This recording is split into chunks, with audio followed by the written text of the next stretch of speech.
E aí, pessoal? Tudo bem com vocês? Como é que vocês estão? Certinho? Comeram muito peru?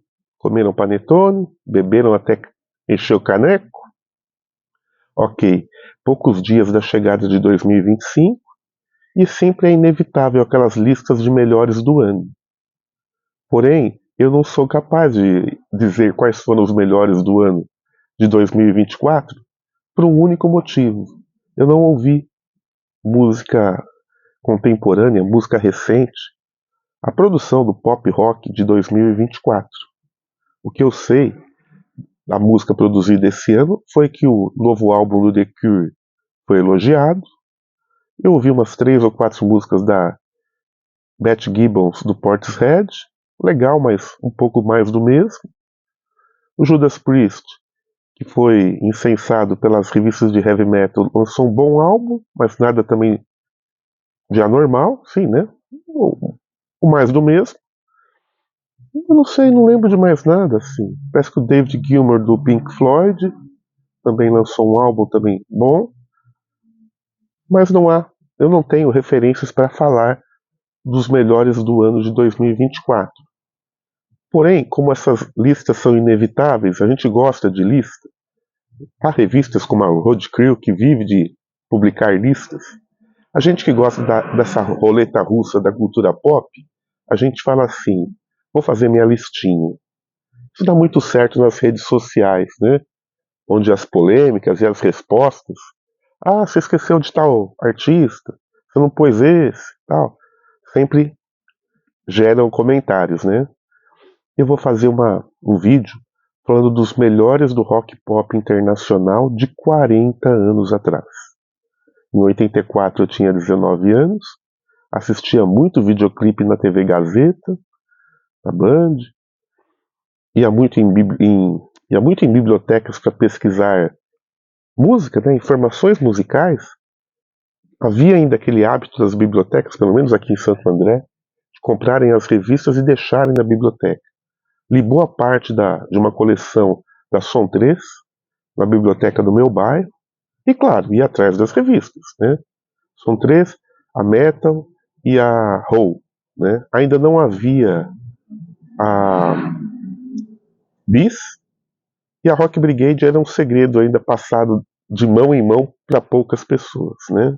Era difícil de achar nas bancas, embora fosse uma ótima revista. Isso é que a gente tinha de informação musical. E com o passar dos anos, com o lançamento dos álbuns no Brasil, a gente foi entendendo o que era o rock pop dos anos 80 e mais especificamente de 1984, que é o nosso tema aqui desse vídeo.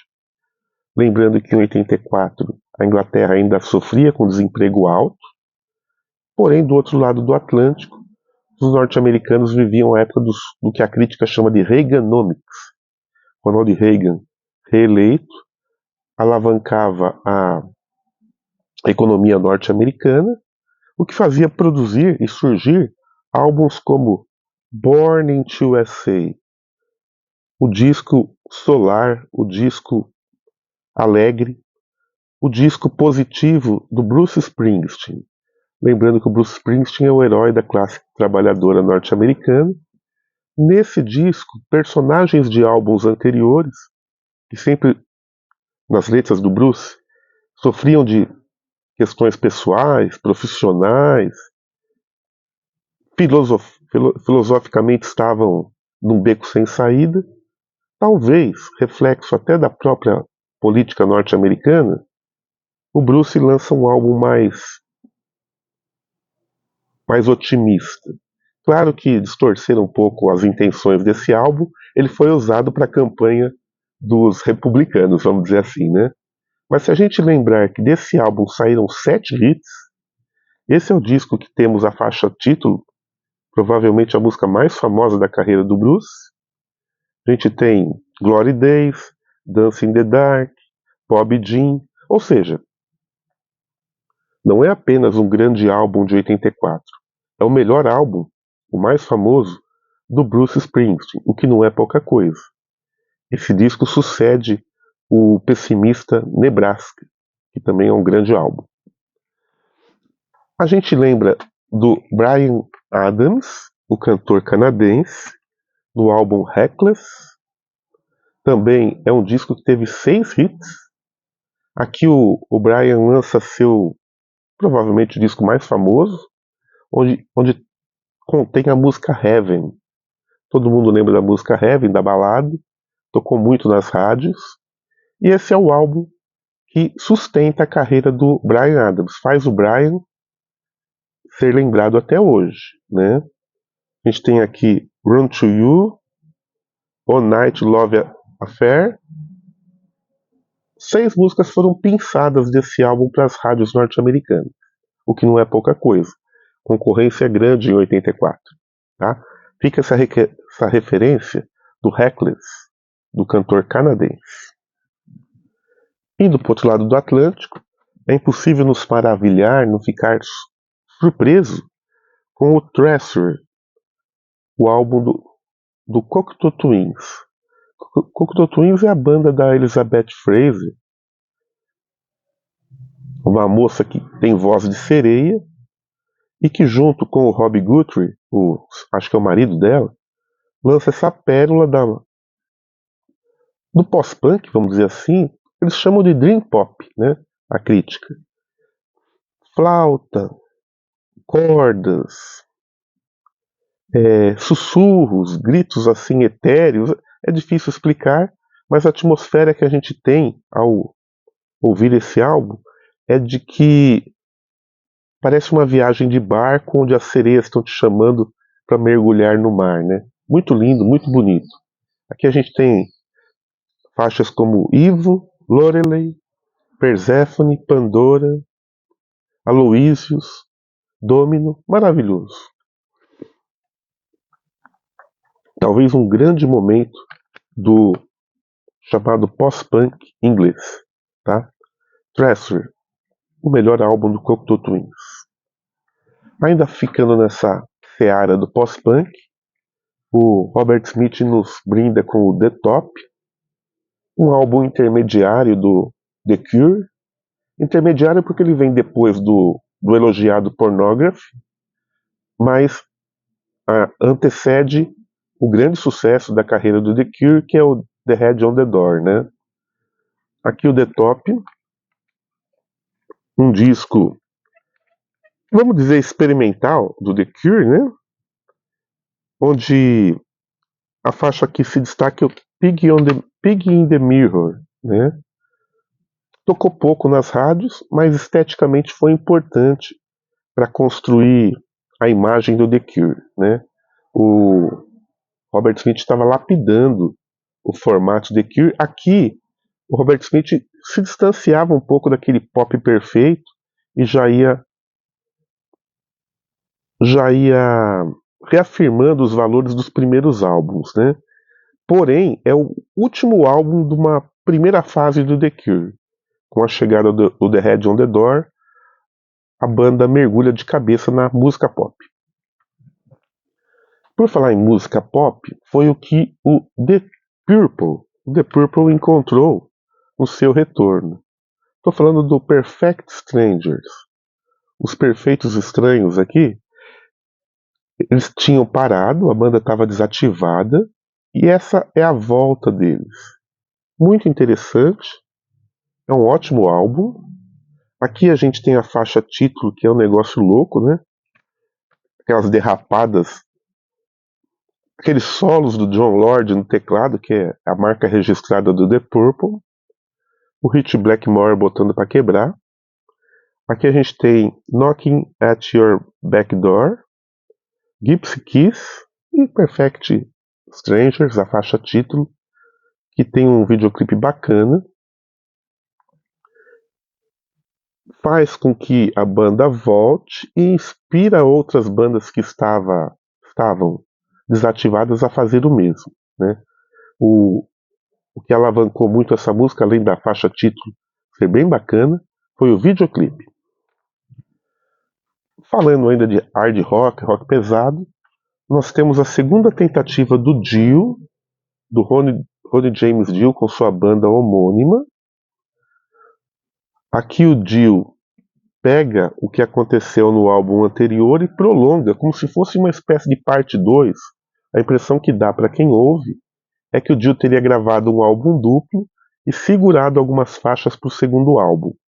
Aqui é o álbum que tem We Rock, que tem Mystery, Evil Eyes e, claro, a faixa título The Last Line. Sensacional. The Last Line tem um videoclipe também icônico, né? Há quem diga que o Dio foi o melhor cantor do Black Sabbath, né? Aí já entra em polêmica com o fã-clube do Ozzy Osbourne.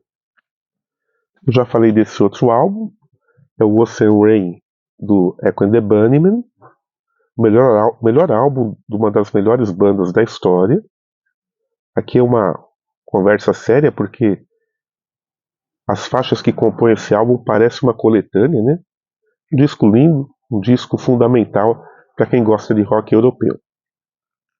E o que falar do Askerdan? Lembra do Askerdan? Zen Arcade, um álbum duplo que inaugura esse conceito de rock alternativo norte-americano. O Askerdan é uma banda de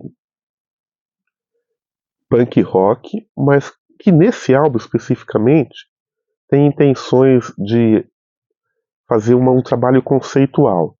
Foi um álbum duplo com um monte de música, onde, acredite se quiser, o punk rock ele é martelado e triturado para que contesse em cada faixa experimentos de estúdio, né?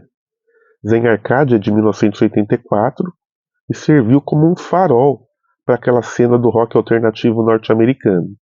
Bem recomendável, né? Bem recomendável.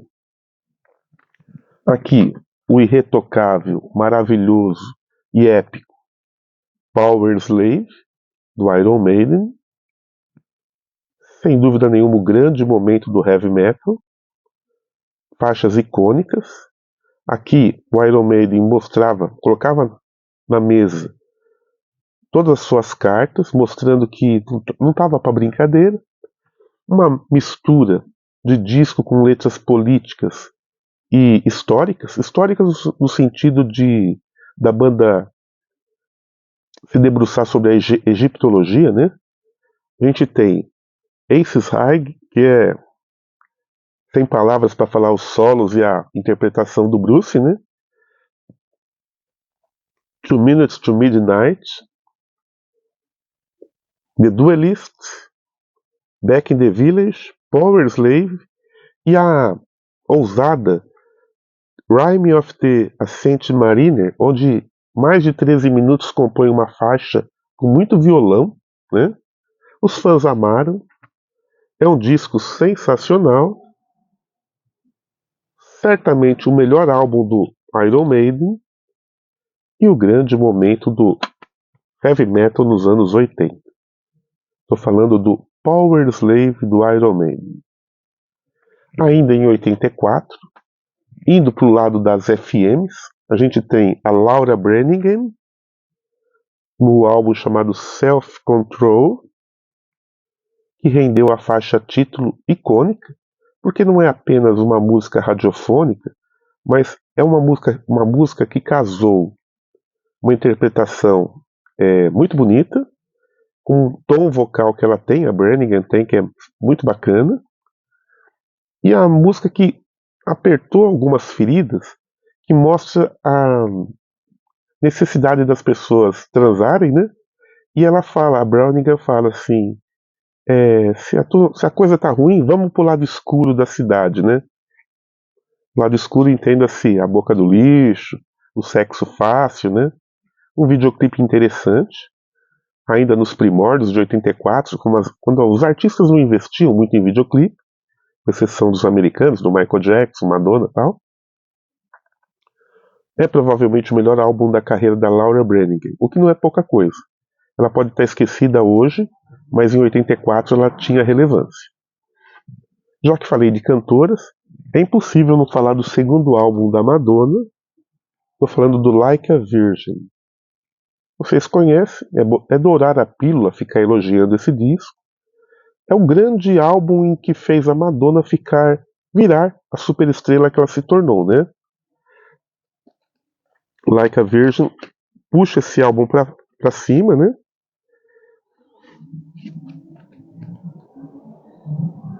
É o álbum que tem Material Girl. Vocês lembram da Madonna vestida de Marilyn Monroe, descendo a escada, e os rapazes aproximando um coração perto dela? Aqui, ela chama o Nile Rodgers do Chic para produzir o álbum, que foi uma bola dentro, já que há um pequeno swing nas músicas, e a Madonna estava bem bonita e carismática nesse ano de 84, e sem dúvida nenhuma foi a estrela feminina daquele ano, certo? A partir desse álbum, ela vai começar uma série de experimentações, sai um pouco dessa camisa de força da música pop, né, do pop perfeito. Mas os americanos não viviam apenas de Bruce Springsteen e Madonna em 84. Havia toda uma cena meio que escondida da televisão, das rádios, chamada rap. A old school do rap, a antiga escola dos cantores de rap. Eu estou falando do Nucleus, Jam of Revenge. Aqui o Nucleus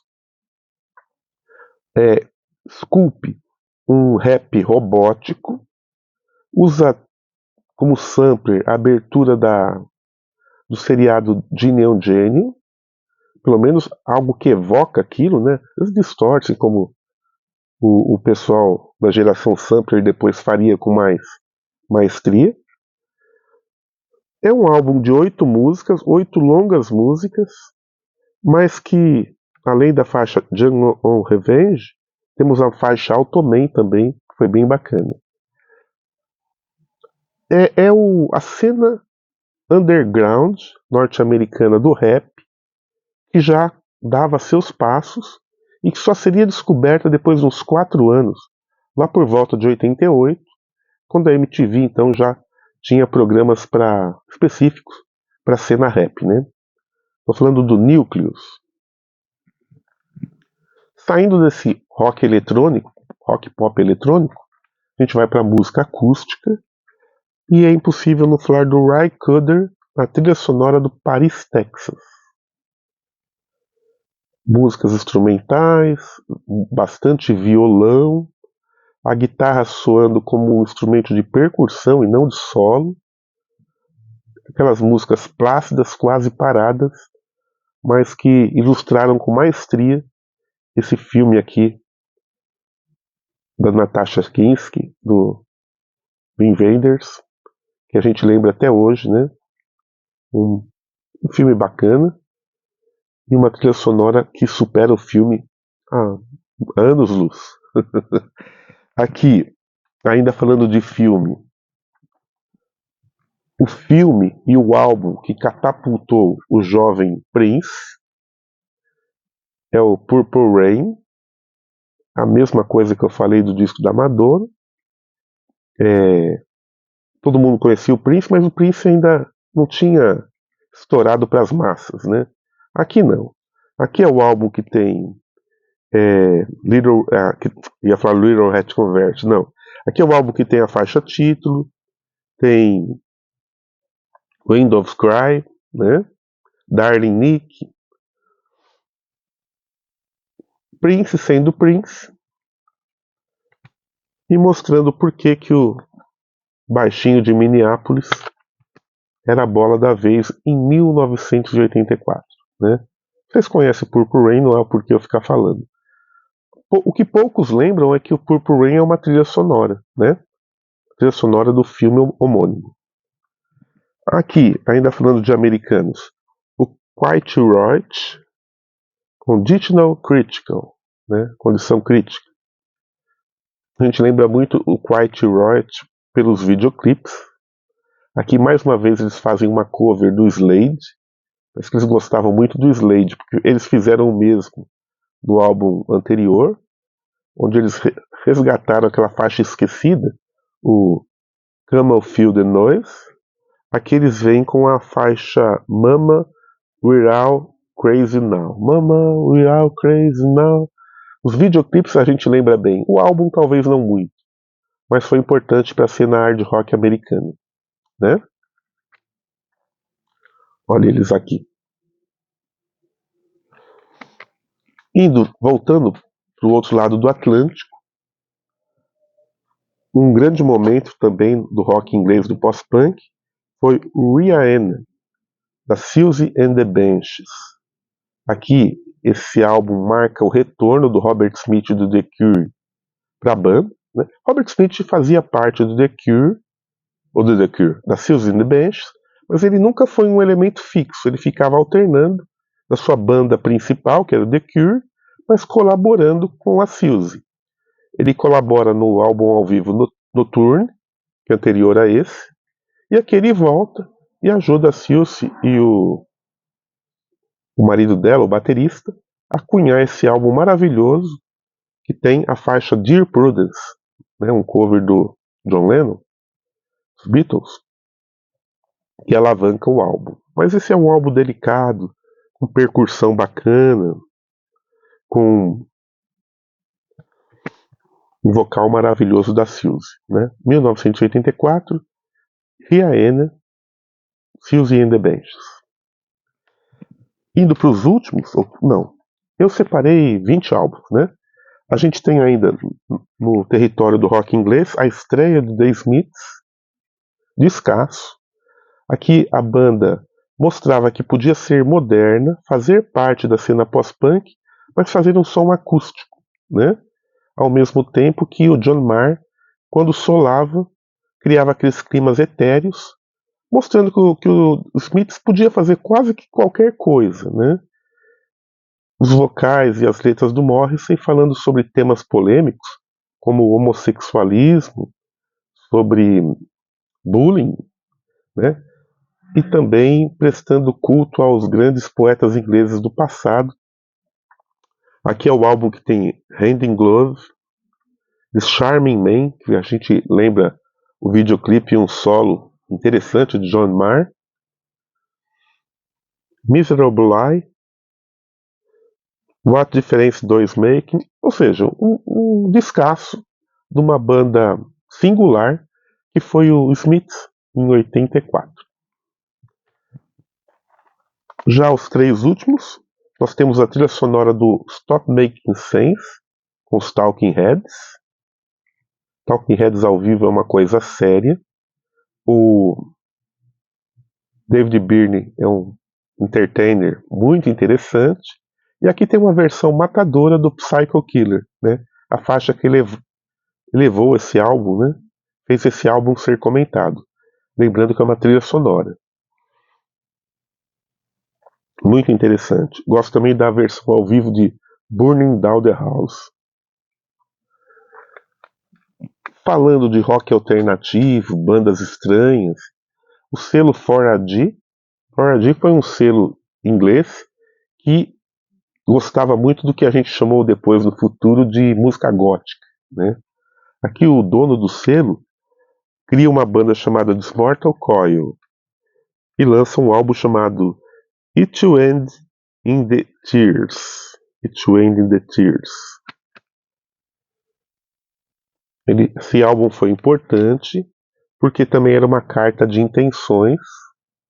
Esse álbum tem muito a ver com o álbum que eu mostrei do Cocteau Twins, porque explora esses elementos de piano, flauta, sussurros em vez de uma palavra normal da língua inglesa, né? Lindo, lindo. Uma criação ousada de um selo muito interessante que se caracterizou por construir uma cena de artistas que cada vez mais saíam daquela história do solo de guitarra e se aproximavam do solo vocal, né? Muito legal. E o último da nossa lista aqui dos 20 melhores entre aspas, 20 álbuns interessantes do ano de 2024, ou melhor, 84, já estou meio siderado já nessa hora da noite. Estou falando do Unforgettable Fire, um álbum que ele é dividido entre músicas boas e músicas medianas, mas que duas faixas entraram para o panteão dos hinos do U2. Estou falando da faixa Pride e da música Bad, né? Pride in the Name of Love. A gente lembra do Bono mandando ver nesse refrão, né? Claro, há faixas meio estranhas, como, por exemplo, Elvis Presley in America. O Bono ainda estava meio tentando puxar aquele sucesso do álbum War, mas já pensando em encontrar na América o seu norte poético, né? O que ele faria depois no álbum Hacking Room e mais especificamente no Joshua Tree, né? Então, Unforgettable Fire, um grande álbum de 84. E você? O que você ouviu de legal em 2024? Em 84 você estava vivo? Quantos anos você tinha? Lembra dos videoclipes desses artistas? Talvez a gente em 84 não comprasse tantos discos, né? Não sei a idade de vocês. Mas em 84 eu já comprava LPs, mas não nessa quantidade insana de hoje, né? LPs, CDs. CDs ainda não existiam. Mas nossa informação vinha muito da televisão, né? Os videoclipes acabavam sendo a nossa referência musical. E para quem gostava muito de música, as revistas de rock, né? De rock pop, né? A Bis só viria depois de alguns anos, com o advento do Rock in Rio aqui no Brasil. Foi meio que imperativo ter uma revista falando de música jovem, né? Gente, é isso. Vou parar por aqui para o vídeo não ficar muito longo. Quero desejar para vocês um ótimo 2025. Esse talvez seja o último vídeo que eu gravo esse ano. Retornaremos no começo de janeiro. Quero agradecer a boa recepção que tivemos do nosso último vídeo, que foi sobre o Roberto Carlos. Pessoal, continue se inscrevendo, dando like, comentando, é importante para que o canal chegue a 200 inscritos. Será que chegaremos em 200 inscritos em dezembro de 2025? Tudo é possível, né? A gente sabe que o ano que se avizinha não está sendo muito. Não trará muitas coisas boas no sentido econômico do Brasil, né? Já que parece que a inflação está voltando de maneira galopante, isso impacta na compra também de coisas supérfluas, por que não? Que é o disco, é o CD, é o livro, tal, né? Não deveria, mas a gente tem a nossa urgência que é sobreviver, que é pagar as contas, né? Isso é tema para um outro vídeo, tá? Quero agradecer vocês que acompanharam o canal. Fiquem com Deus.